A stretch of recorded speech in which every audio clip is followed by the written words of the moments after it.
Danny Flexon here for SecondsOut. Delighted to be joined by top light heavyweight contender Joshua Buatsi. Josh, how are you, mate? I'm good, thank you. Smiling a lot more today, for obviously good reasons. So I'm in good spirits. Happy to be here, man. I think it's important to reflect on the past before we talk about the present, signing with Boxer and your future journey. You're unbeaten, Olympic medalist, looked the part, talked the part, exciting to watch in the ring as well. Why aren't you a superstar right now? Why aren't I a superstar? I don't know. I think we can talk about the start in the career. I think most importantly, Danny, there's a lot of things that I can say and point to, but I can only look at the now actually.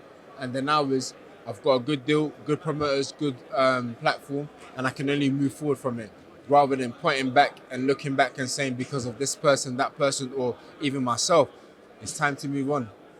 Now, Ben Shalom said earlier he knows of at least 5 other promotional groups who are interested in your services. What made you pick Boxer above all the competition? Looking at them, I've seen like they're doing things a bit different. A young promoter, excited, happy, wants to do a lot, has great ideas, and most importantly, he's got a good platform to support him. So I think if I asked you what's the biggest platform in the country, who would you say? For boxing, Okay, there we go. So it's quite simple. and you mentioned up there a couple of times different things about the zone or referring to them about having to put in your bank details and how many people watched the fight with Spider Richards. How much of a factor was Sky in moving to Boxer as a side to Boxer itself? I think it goes hand in hand. It's a young promoter, like I said, a new promoter. You could have had that deal with Sky Sports then, but if you weren't showing the knowledge and the energy and the passion for it, I'll be like, he's got a good platform, but he's not really passionate about boxing. So I think here we've got someone that's passionate about the sport and has got a platform that wants to support the sport. So that it goes hand in hand for me. Now, one of the things your former promoter Eddie Hearn has said recently, he's talking about you a lot more now, it seems, compared to when you were there. I said that, I'm not going to get you in trouble. But he said that you turned down a fight or a title shot against Dimitri Bivol. And I'm sure there's a lot. Yeah, well, that's what I'm going to say. I'm sure there's a lot more to it than that. I'm not sure. What did he say? I read $1 million. And then it's like, okay, we offer you $1 million to do something. And that's what he's come out to say, that I turned it down. But again, this is an issue that I said, I don't want to talk about these things today. I don't want to address it, but it looks like I have to. So the thing is, $1 million was offered. Something like that, yeah? So it's like, was it solely fight Bivol for $1 million and that's it? Or were there other caveats? Were there other extension clauses? Were there other things that came with it? Of course there were other things that came with it that I weren't happy about. And looking out for myself as the fighter and as the person, I said, no, let that go by. Agreeing to fight Bivol and having another 4-fight extension. Why would I want to do that? Why would I want to be somewhere where I don't feel like a priority? I feel like an option, It was said to me, win this fight against this opponent, you get the shot. Didn't happen. Oh, okay. Win your next fight against this opponent, you get the shot. Didn't happen. Purse bids for certain important fights, final eliminators against the IBF, didn't happen. Instead, I go on social media and someone saying, oh, you did this, Buatsi, you didn't do this, you said this, you said that. I've just chosen to remain silent about it because it doesn't matter. This person will tell you today the sky is blue, tomorrow is black, tomorrow is purple. I couldn't care less, man. This is what I'm doing now and this is the stage that I'm at. So rather than engaging online and on social media, I just chose to be quiet about it and just follow my contract. When it's expired, go to the market, get the best deal, and this is the best deal that I've got for myself. And presumably at some point with Matchroom you did feel like a priority. Why do you think that changed over the years? We would have to ask whoever controls Matchroom, whoever is the main guy at Matchroom, why that changed. 16 times I was in the ring, 16 times I won. So I'm doing my part. There's a bit more that I could have done in terms of giving myself being more accessible to the public and stuff like that. But whenever I entered that ring, I did my job. I did what I had to do. So whoever operates at Matchroom or whatever it is, they're the people that should be asked that question.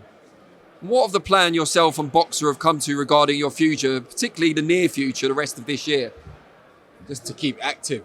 I've got good rankings to keep active, to stay high in the rankings so that when the opportunity comes to fight for the title, we can make it happen. Who's the best light heavyweight in the world aside from yourself right now, in your opinion? Is it Bivol? Is it Beterbiev? Is it someone else?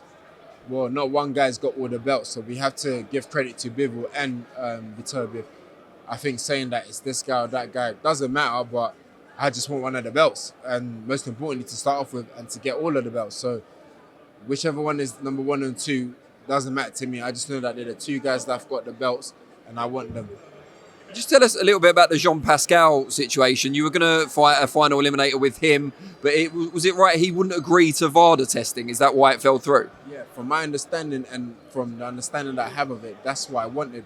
I said, I'll fight you. I know you failed a lot of tests for the fights, all of that, but I'll fight you. Let's just bring in VADA testing.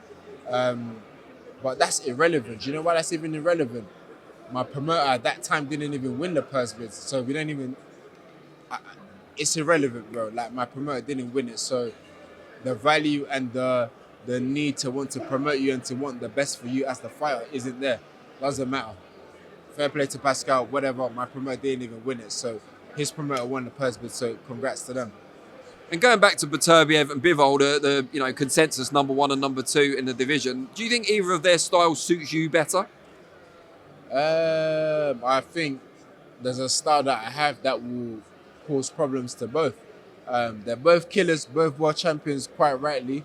But I think, yeah, it would be a good competitive fight if I were to get in with either of them. And could you see that happening, whether it's them or a vacant title shot, a world title shot by the end of this year? Hard to say, Dan. So hard to say. I couldn't tell you what's going to happen. Are they going to unify? Is Beterbiev going to have one more fight and call it a day? Is Bivol going to vacate and move down to super middle to fight Canelo? I have no idea, man. I just have to make sure that I keep my rankings and I become a mandatory. How important is it? Because we've seen in the heavyweight division previously with Dillian Whyte, more so now with Joe Joyce, the need to fight real top-level competition while waiting for that world title shot to keep that competitive fire burning. Do you feel you need that also? I feel it's important, hence why I took the Spider fight. And as much as people may not want to give Spider the credit, when we look at it, he went the distance with Bivol. To this day, I can't lie, I still haven't seen it, but the narrative was that it was a competitive fight. After that, I think he boxed this guy from Poland, I think, and then we boxed each other. So the competition was there. That one was, I think, more competitive because we were both from the same area, similar areas nearby. So I had people that I knew that were there. He had people who knew each other, and I was like, damn, my pride is on the line.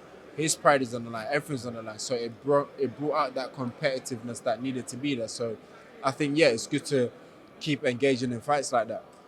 Now, people have started speculating, as you imagine they would. You've signed with Boxer. Dan Aziz is with Boxer, just won the European title. You gave him a lovely shout out during the press conference portion. Yeah, very much so. But you guys are quite close as well. I've asked him this before, but how keen would you be to fight him in a real fight? I say in the other room, I was just talking to someone and he said, I've heard you guys go at it. And I'm like, yeah, we go at it for free. Why wouldn't we get it on to get paid for it? You know, and as much as Dan is a good mate of mine, if we could get in to get paid to look after our loved ones, then why wouldn't we? We do it for free all the time. So if we can do it with a crowd, people to be entertained, he gets paid, I get paid, our loved ones are good, why not? And just finally, the viewers of Sky Sports haven't seen you in action live for a while. What can they expect to see in this new version, if you like, of Joshua Buatsi, the second iteration on Sky? I think those that were there before would know that, yep, we're going to expect someone different to their personality, maybe. The switch that they always speak about is still there, and just more skill. But most importantly, someone that's going to win. It comes to this. Sometimes just win. How you do it, couldn't care less. Just win. And that's always what I think about in that ring. Just make sure when the bell goes, Buatsi, you've won. And that's kind of what I'm always aiming to do. Brilliant. Josh, really appreciate it, and best of luck on this new venture.